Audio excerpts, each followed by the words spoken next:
ഒരു പ്രഗ്നൻസിയിൽ എന്താണ് ഈ ഡേഞ്ചറസ്, എപ്പോഴാണ് ഞങ്ങൾ ഡോക്ടറെ കാണുന്നത്? എല്ലാവരും ടെൻഷനോടെ വന്ന് ചോദിക്കുന്നതാണ്.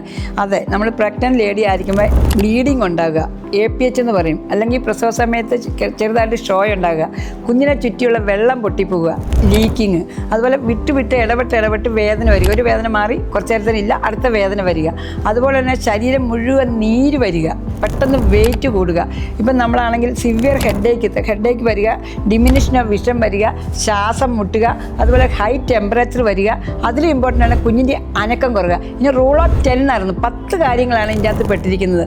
Bleeding, leaking, pain, decreased fetal movement, decreased vision, severe headache, breathlessness and also edema all over the body and temperature. 10 കാര്യങ്ങൾ കണ്ടാൽ നിങ്ങൾ ഉടനെ തന്നെ നിങ്ങളുടെ കൺസൾട്ടിനെ ഇൻഫോം ചെയ്യുകയും ഹോസ്പിറ്റലിൽ വരികയും വേണ്ട അഡ്വൈസ് എടുക്കുകയും ചെയ്യേണ്ടത് അത്യന്താപേക്ഷിതമാണ്.